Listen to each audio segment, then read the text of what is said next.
Good evening, everyone. This is a brand new show. First time against the spread. I'm your boy Pinky, and that's the mastermind, Aaron.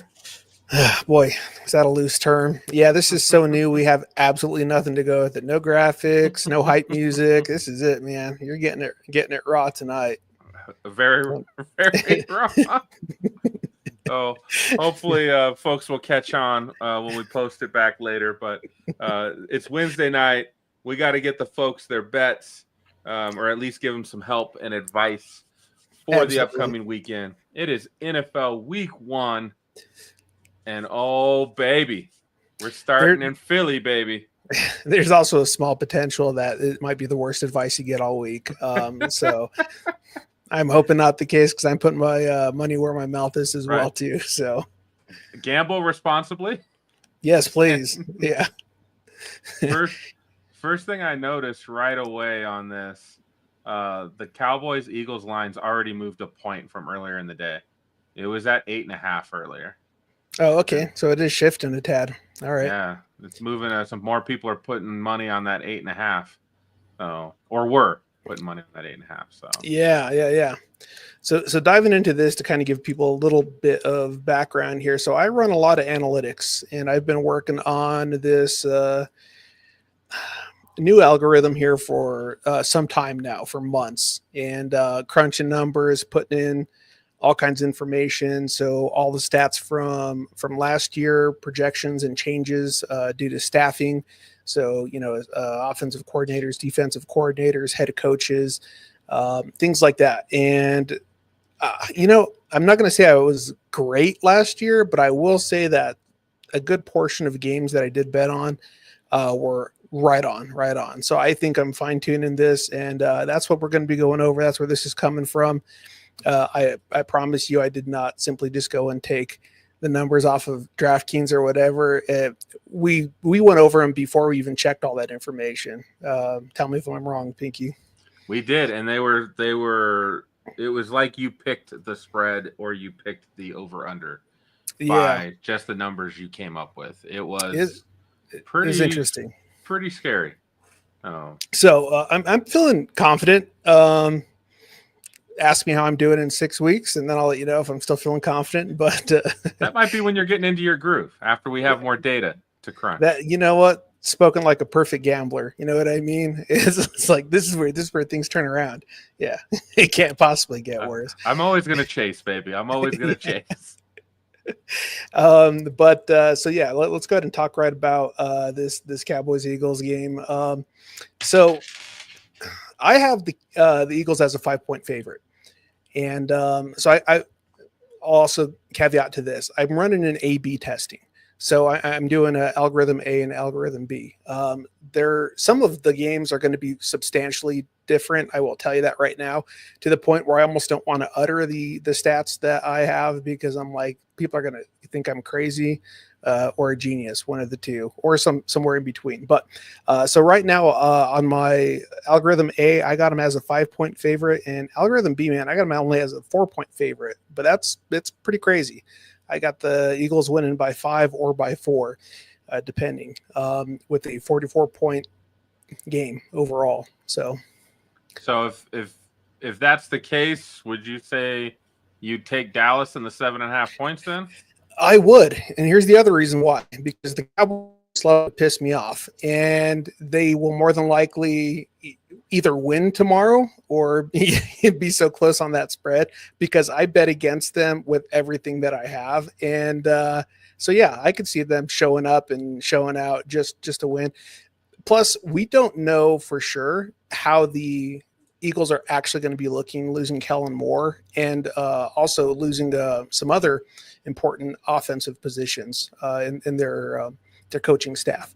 So, who knows? Maybe Kellen Moore is not the number one differentiator, but they did happen to win a Super Bowl as soon as he got there. So we'll see. What do you think about that over under at the 47.5? Where are we sitting I there? would I would go with the under, man. I got it sitting at right at 44, 45 points. That's where my numbers are sending me. And I am not taking any gut feelings when it comes to any of this stuff. I'm just number crunching and putting up the cash. So that's it. Okay. I'll be the guinea pig, so you don't have to. Yeah, just watch a couple episodes, see how Aaron's feeling, and Yeah. And then when the show disappears in 7 weeks, and you'll be like, it was not going well. That's Thursday night. That should be a really fun game. I'm excited for that. We should be hanging out here at the Costa if you want to come by, my man. Right. Chiefs Chargers on Friday night in Sao Paulo, Brazil. Oh man, this is looking good. Interesting. Okay. Man, this is one of the ones like I don't think I've bet on the game on this one. I think I just kind of like, I just don't want any part of it. Yeah, it's a rough one. But like I said, all emotions aside, man, I was not putting any of that into account.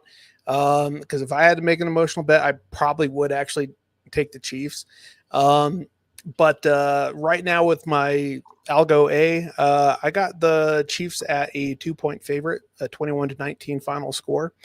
But on my Algo B, man, where it puts into account a little bit more information, I actually have the Chiefs as a 7-point favorite, 22-15. And like I said, my gut feeling, I'd look at that and be like, nah, I don't think it's going to end up like that. But I just got to go roll with the punches, man. I feel pretty confident Chiefs money line, but again, I if I'm taking Chiefs money line, I'm probably going to add in something else because I like to get a little bit closer to, double your money, right? Yeah. Well, here's the way I would play it, right? Because if everything lands right in the middle of what I'm thinking, I would probably take that spread, that within 3, because 105 isn't bad on that. And there's a potential it might end up with the last second field goal, because I think the game could end up being that close. I don't think the Chiefs are going to go in there and stomp them. I don't believe that the Chiefs made some phenomenal changes to their offense, and last year they proved that they were barely winning games. Their record told a complete different story than what was really happening. And I think Harbaugh is going to come out, swinging. So I just won't be surprised if things change. I don't think Najee Harris is going to be some, I don't think that was the special sauce that the burger needed. You know what I mean? But I don't think he's going to make the team worse. That's for sure. But yeah, we'll see how that one goes. I definitely think the Chiefs win that game. They usually beat the Chargers. So how's that over under looking? Are we happy about they own that division? I would definitely go with the under, man, because like on Algo A, I have, man, only 40 points, and B, I have at 37. So I'm going with the under. That's what I ended up betting on between the two. So that's where I'm going to be sticking. Okay. Aaron likes the Chiefs and the under. Parlay that up. Let's go. I don't think I'd be swinging out too many heavy recommendations quite yet, but we'll see how it goes. Moving on to Sunday, and we've got another divisional game here: Giants and Commanders. How we feeling? This one's going to be interesting, and I know people are going to immediately click off after this. Because even when I looked at these numbers, I'm like, this is one of those things where I'm like, it feels like an intrusive thought where I'm like, I probably shouldn't say this out loud, that kind of thing. Because algorithm A, man, not bad. I have Washington at 24 and the Giants at 18. The problem is algorithm B. And again, this is putting into account all the information that I, told you, also putting into account how they play at home, how they play away, etc. And the Giants are a 5-point favorite in that algorithm, 21-16. And I know everybody, and rightfully so, will say there's absolutely no way I'm putting, giving them a 5-point advantage just because we know the Giants, right? But there's something about the stats. And like I said, all the changes and everything that I put into consideration, that it says the Commanders are at a minus 8-point deficit when it comes to this particular situation that they're in. So we'll see how that goes. And I'll tell you what, if I'm probably the third or fourth person in the entire country that say the Giants end up winning this game, I'm going to wear that with pride. So I mean, you've had a couple that I'm like, yeah, that can't happen, and you're like, oh, it happened. It's all numbers, man. That's all I go off of. Like I said, I don't do gut feelings anymore because my gut's always wrong. So Mine is wrong a lot. How's that over and under? We thinking? Yeah, so based on that, we're going to be under, man, because game Algo 1 is going to be at 42 points and 2 is going to be at 37. So it's looking like it's going to be well under when it comes to it. These two teams just do not put up crazy numbers when it comes to divisional games, and that's really what it is. And then the Commanders tend to play especially poor in home divisional games, and I don't know what it is about it, but that's kind of what the numbers are saying. And the Giants tend to kind of step it up unless they're playing the Cowboys, and then they just absolutely get destroyed. And that just always seems to happen. So I like that. All right. What else? Oh, another divisional game. I don't know why they did this for week 1. Yeah. Bengals and Browns. So this is another one that's going to be fairly interesting because Test A, man, I got the Bengals as a 10-point favorite, dude. 27-17. And where'd you go on there? I have no idea. I got no idea what happened. I wonder if you got signed out. Or no. I don't know. I'm getting it. All right. It's his first time on here, so, Boom. Back. Perfect. All right. So, yeah. So, algorithm A, man, we got him as a 10-point favorite, 27-17. So that puts him, right at 44 points. Where he gets kind of crazy, though, again, putting into consideration all this stuff, I'm not going to explain it every time, but algorithm B, man, I got it as pretty much a dead heat. 26 points is kind of what they're coming at both at. So 52, that would get you obviously in the over. But if you look at the kind of the median between the two, that's a tough over under to go off of because that's basically putting you right at that 48 points. So I think this one, I'd probably stay away from an over under. And if you are going to end up, this is tough, man. Because like I said, on A, Browns 10-point deficit, so I wouldn't even touch that spread. This is one of those games where I don't know if I'd feel comfortable putting money on. You know what I mean? You're not sure what the ghost of Joe Flacco is going to do. Is that what it is? Huh? That's actually the other problem because Joe Flacco likes to just ruin people's day. And, when he comes in, he's like, yeah, I'm going to win and I don't really care. And he might show up and show out. But that also the Bengals suck early season.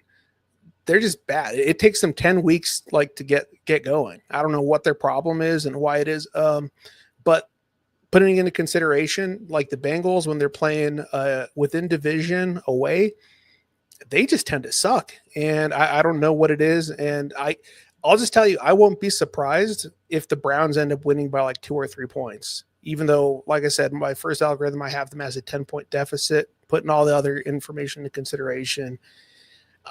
I think the Browns could possibly win this game, especially because of how bad the Bengals typically play early on in the season. There is that. I think I put the over I think it was at 47 earlier in the week, and I got in on that. Yeah, like I said, I got one at 44, the other one at 52. So you split the difference, and it's basically right at 47, 48. So, yeah, but I'm with you. I'm not overly confident, but man, if the Bengals do come out hot, then the Browns will be in trouble. I don't think the Browns can keep up. So yeah, if they were starting, Shador, then I'd be like, yeah, let's go ahead and put that toward the Bengals. I'm telling you, if in my suicide pool, I think I took the Cardinals in a suicide pool this week because I was like, what other week am I going to pick the Cardinals? Just find whoever's playing the Saints and pick them that way. Bro, I'm telling you, and I want to go on record now that I do not think the Saints are going to be even close to as bad as you and the guys think. Because I saw your predictions, 0-17. Y'all are smoking crack. Hold on. Again, when we do our predictions, it's just lining them up, and against every single opponent, we don't know where that win comes from. It's probably going to be division. They'll probably win a game or two in the division. They do play tough in the division. But if you line up each squad in the NFL that they play this year, I don't know where a win's coming. That's all I'm saying. With Spencer Rattler, it's not like they have a Joe Flacco or a Russell Wilson. They have a Spencer Rattler or Tyler Shug. I know you don't believe, but they took two obviously very talented people from the Eagles, Super Bowl champions, and they are now on the Saints. And I think that will make a difference. I don't think they're down and out in any situation. I think it will take them probably 4 or 5 weeks before they start looking like an NFL team. But hey, look at Belichick. He went to college and he can't win a game. So maybe it'll be vice versa. I have no idea. But regardless, I don't have the Saints winning this game. A very, very long-winded way to say, yeah, you're probably right. They're not winning this one at least. So with my I have that 22-18 game.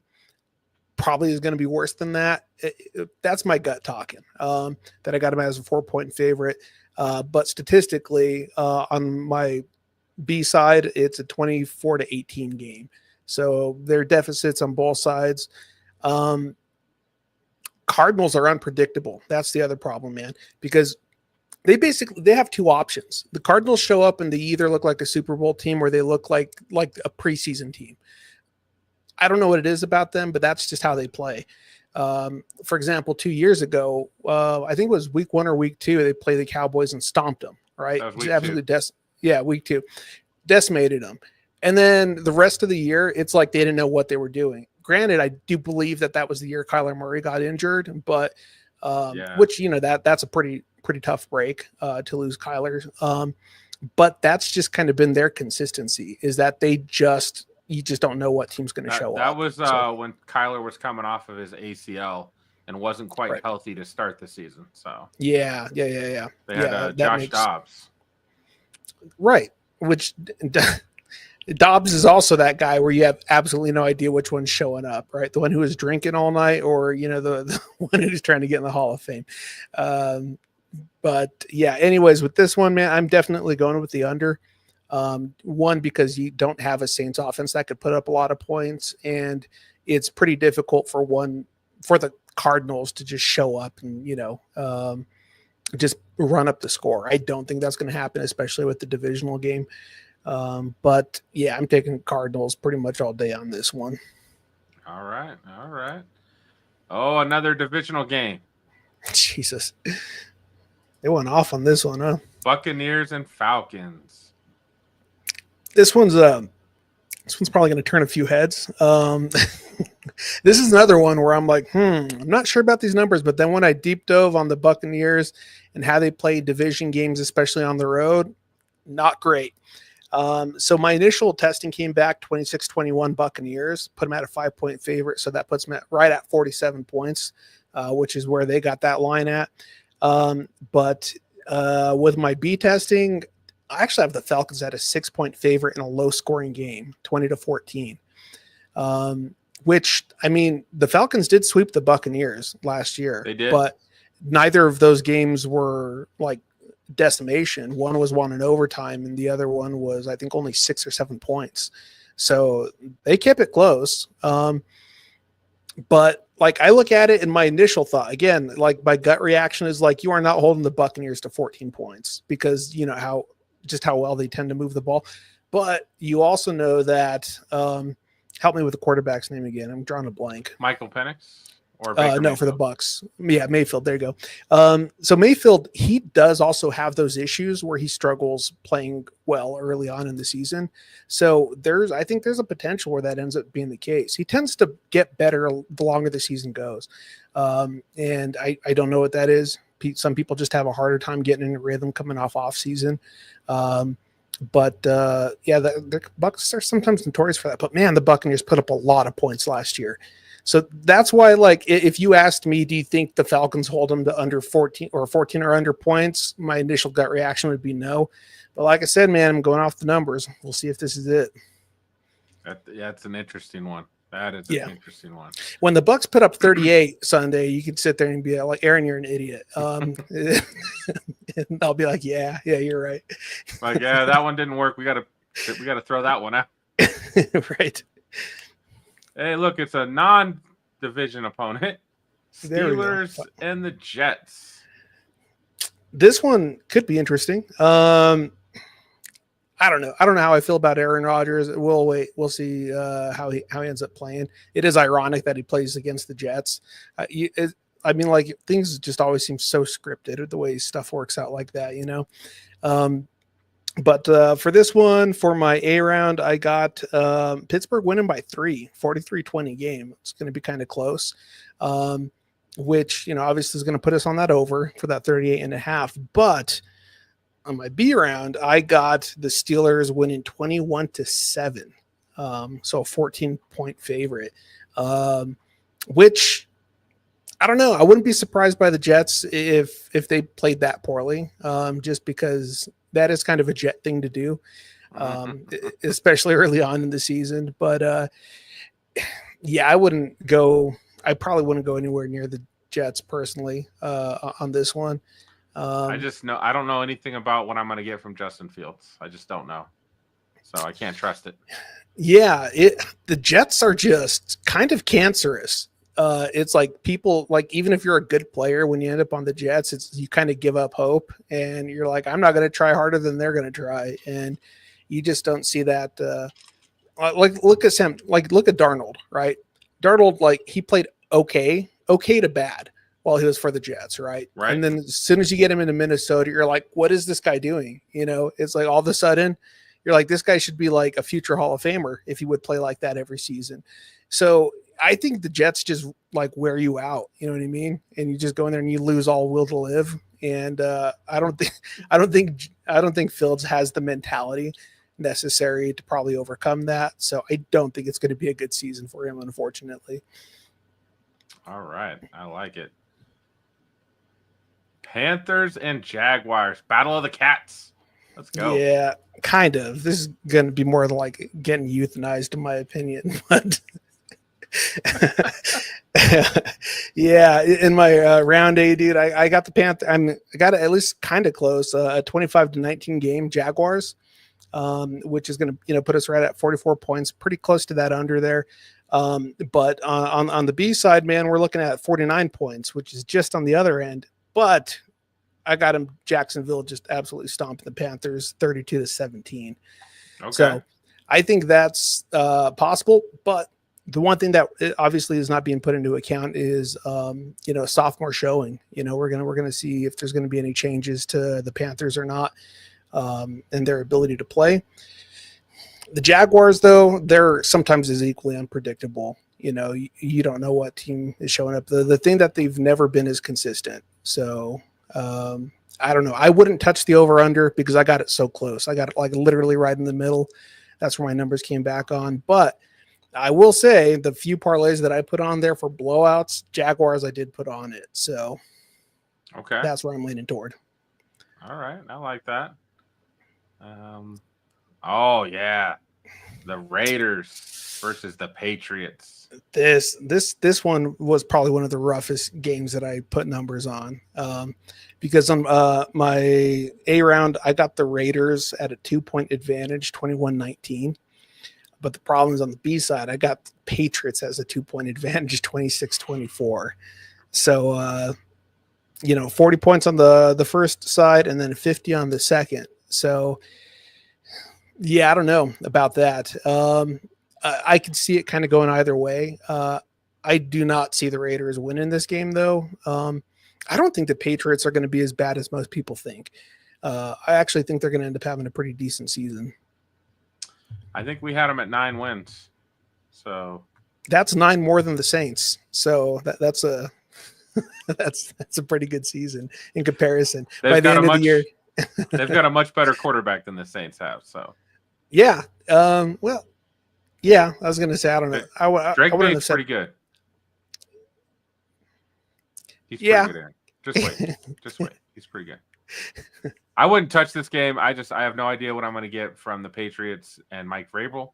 I don't know what I'm going to get from the Raiders and Pete Carroll. I don't know. I kind of like the over myself, but that might be optimistic. 24. I'm seeing 24-21 is kind of what I'm seeing. I think the Raiders are going to struggle against that defense because you got Vrabel coming in there, and he's always been a very defensive-minded coach. So I don't know. We'll see. This is going to be a pretty interesting week one, that's for sure. So just overall, just don't touch the game, guys. Just don't touch that one. I wouldn't even tune into it, to be honest. I might just skip that one entirely. Don't worry, that one's not playing out here in Colorado, so we're good. Dolphins and Colts. Yeah. So A side showing that it's going to be a close game, 23-22 Dolphins. But B side, after putting all information in consideration, I got the Dolphins at 35-19. So a stomping going on. That's where I'm leaning toward that. I actually think that Tua's got some nice vertical weapons this year. I know people think that Darren Waller is like old and probably aged out, but I think he's going to do just fine. He's not aged out because like he didn't produce on other teams, so he's well rested. You know what I mean? Well rested. I got this. I actually did put this on a parlay earlier in the week, and I got it at plus money earlier in the week. So, oh really? I felt pretty good about that. Nice. I do think the Dolphins are going to win. Tua is healthy, so a couple weeks from now, Tua's hurt, you're screwed. But he's any given today. play, any given play with Tua, you just don't know. But if he stays healthy, I made this declaration early on. If he stays healthy with the vertical threat that he has right now, he will finish a top 5 quarterback for the season. I don't know. I struggle with that, but I do think they'll be okay if he's healthy. I feel like he's just one. I'm not high on the Dolphins this year. I think they've got a lot more locker room leadership, culture issues that are going to show up on the field. How dare you talk poorly of McDaniels? I mean, I like Mike, but that dude's got he's got no control of that locker room right now. They're done. He's a dead man walking. Yeah, he's probably in the back playing Madden with the boys. You know what I mean? So, any hope for the Colts? I think you said no, based on what you came up with, right? Well, like I said, on A side, I only got the Dolphins as a 1-point favorite, but B side, I show them stomping them, which is where I'm going to lean towards with all things considered. And if that's the case, though, I mean, it's actually pretty hefty over coming in at 54 points. So, might not be a bad bet. Yeah. I like that. All right. Coming into our hometown, which as bad as the Cowboys are going to be, Aaron, you can root for the Broncos, buddy. It's okay. Sad day. Well, I do have some pretty good news for you. With these numbers here, A side, I show the Broncos as a 10-point favorite, 26-16 game. So 42 points with that over. And doesn't get much better for them on the B side because I got the Broncos actually winning by 17 on that one. There we go. So I definitely put the Broncos on some of my bigger parlays. Come on, 17-point favorite. Like, if this system is that bad that I can't accurately predict with a 17-point favorite, I quit. That's it. Done. Just no more. And but it would be funny though for the Broncos to lose and the Cowboys to win, just to make sure it absolutely just takes a dump all over my parlays. So, that's not going to happen this week. That's not going to happen. We're not going to put that out in the universe. It's not happening. Nope, absolutely not. Yep. Let's make that money. So, either way, Titans, I don't think have a chance. So, yeah, let's see. Another division game. Back to the division. 49ers and Seahawks. I'm really on the fence of I just don't know what to do here. Yeah. So the problem with this is, of course, using recent data does not include a lot of games with a healthy Christian McCaffrey. So, and I can't use data sets past that full season. It just wouldn't make a lot of sense because there were so many changes to personnel and things like that. But with the information that I do have, A side, I actually have the Seahawks as a 1-point favorite, 23-24. But on the back end, higher scoring game, 32-26, but I still have the Seahawks winning it. 58 points, man. I mean, that could be a showing. Which both teams are definitely capable of putting up numbers. And based off, and here's the interesting stat. When it comes to their divisional games and the 49ers playing away and the Seahawks playing at home, they average in total 11 more points in those games. So that's the reason why it's looking this way. And if that's the case, man, I think that's a pretty solid over that I would end up going with. Smash the over. Yeah. And I don't know, man, a plus 120 for a Seahawks win, and I got them as a 6-point favorite. That might be worth a double up. You know what I mean? Throw $5-10 on that thing just to see what happens. Or do a parlay, man, where you take the Broncos and the Seahawks. I didn't like that. Yeah, because it's doing the same game parlay. So. Oh yeah. Okay. Yeah. I would figure it out, but yeah, take the Broncos, and the over. Take the Seahawks and the over. Yeah. Let's rock and roll. Yeah, you're probably going to at least get a 4 or 5 to 1 on the money on that. So. I like that. I would. I'm leaning towards Seahawks here because without Brandon Ayuk, 49ers receivers have been banged up. They haven't played a lot in the preseason. Seattle's defense is pretty good on the back end.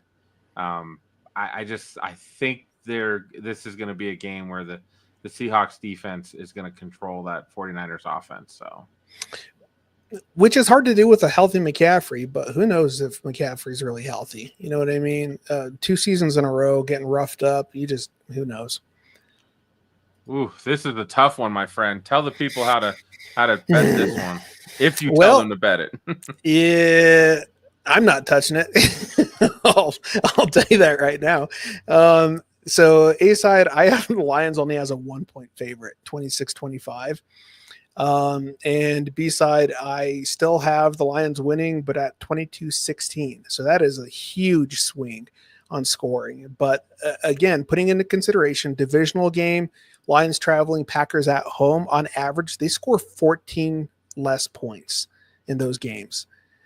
So with that information put into consideration, I would definitely probably take the under on this if you do bet it. But when it comes to picking a winner, both mine came back as Lions, but only on one side as a 6-point favorite. So is there any other locker room outside of the Cowboys that shit themselves when Micah got traded?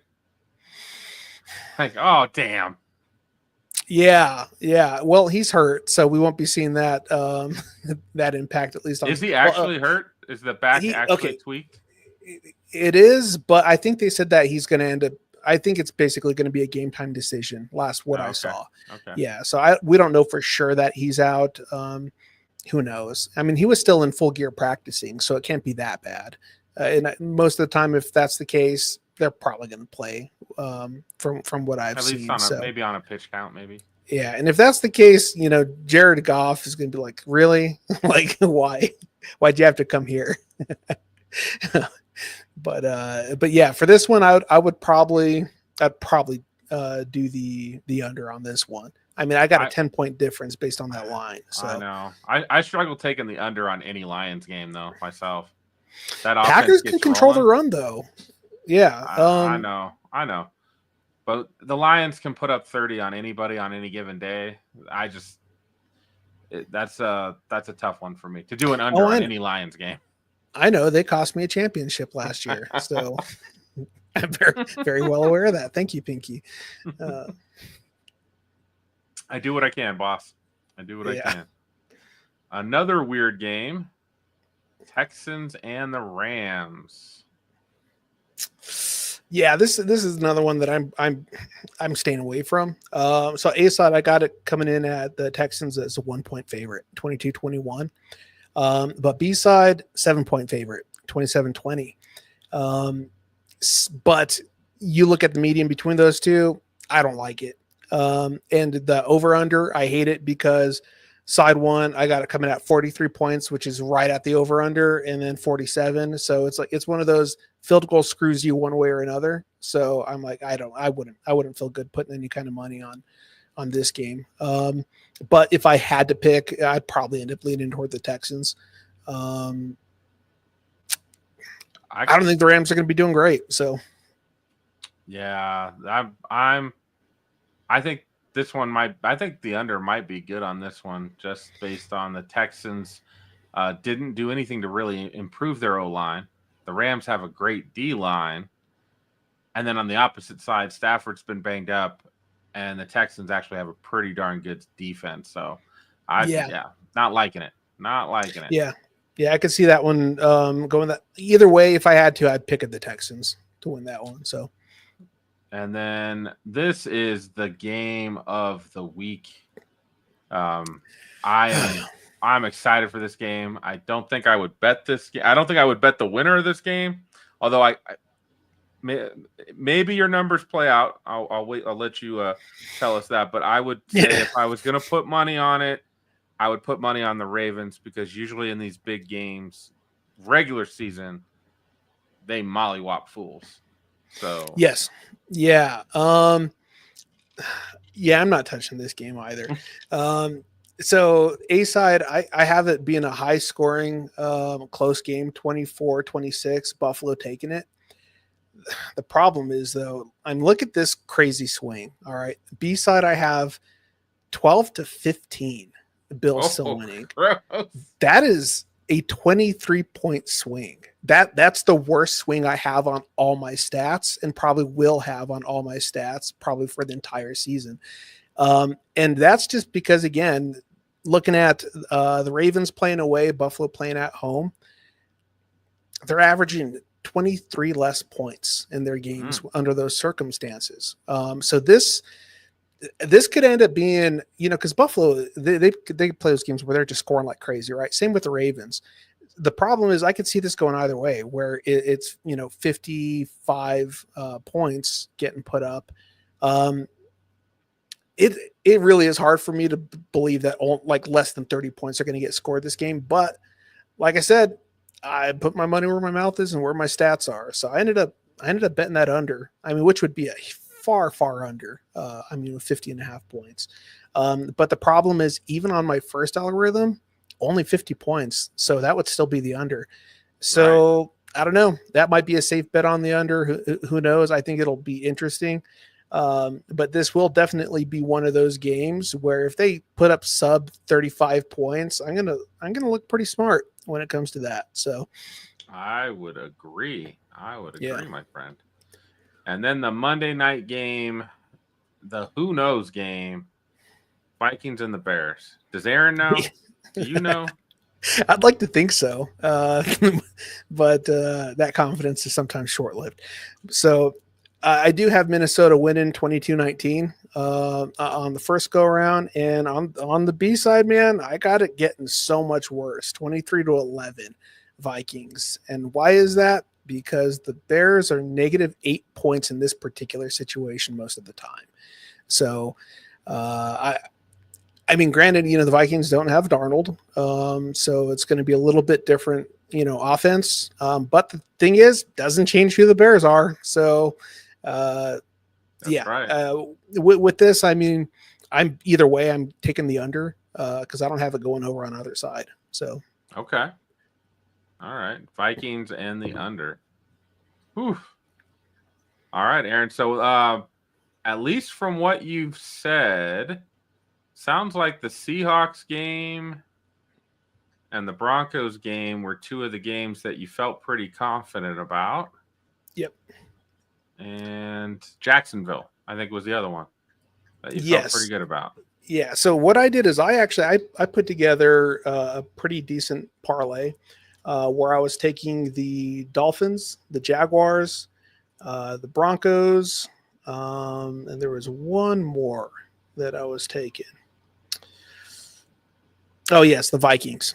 Vikings, okay. Yeah, I put that on a pretty solid, and it was going to be paying out pretty solid. I don't remember exactly what it was, and I'm not going to pull up the bet right now because I got too many bets, so I'd have to shift through them. But I know that one was looking fairly solid. Actually, you could probably, if you go through and select just game line winners on it, kind of see what that's coming at. And you just did the money line?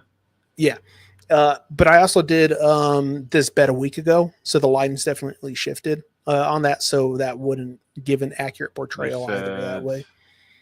Vikings. Yeah. Vikings, Dolphins, Broncos.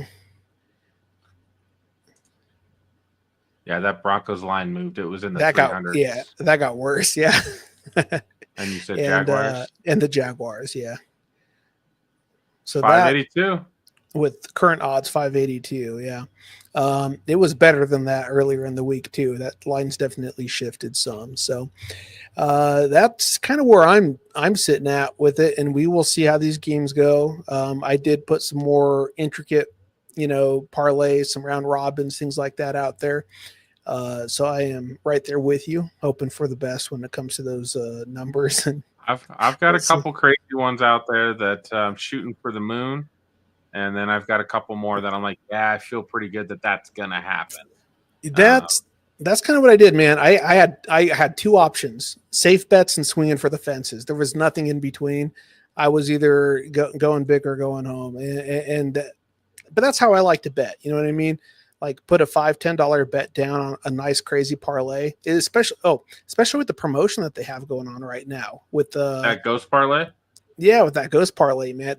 To me, I would say this: put those 4 teams on for the game line, because I think it caps it at 4, if I'm not mistaken. And that puts you in the perfect position so that if one of those ends up being wrong, you could still possibly cash in on your parlay. So that I think would be a pretty safe bet. Hopefully, DraftKings is still offering that, because that's a pretty solid bet. I think they're offering that through the weekend. It's only for Sunday's games too. So you're right. I think I had to pull Vikings off of it. Yeah, you're right, because I had to pull the Vikings off of that game in order to apply that. So, but yeah, I would say that's the information we got. Probably logged you out this time. It logged me out. Yeah, it's all good. I think we're. It's trying to save me from myself. Yeah, it's all. Don't do it, Pinky. I'm trying to see which one I did the ghost. Oh, I did the ghost leg. I used it on a touchdown parlay. I didn't even know that was an option. Yeah. Let's hear it. So I used it on. I've got 5 touchdown scores. I got Tyrone Tracy for the Giants. Okay. I got Chase Brown for the Bengals. I've got James Conner for the Cardinals. Bucky Irving for the Bucks. And Ashton Genty for the Raiders. Nice. $20 bet with the ghost leg parlay. It pays $4.48. That's pretty solid. I'll take that. And I feel like the Commanders' rush defense is not very good. That's why I think Tyrone Tracy is going to get into the end zone. Chase Brown scored touchdowns multiple times last season. James Conner always scores touchdowns. That's what he does.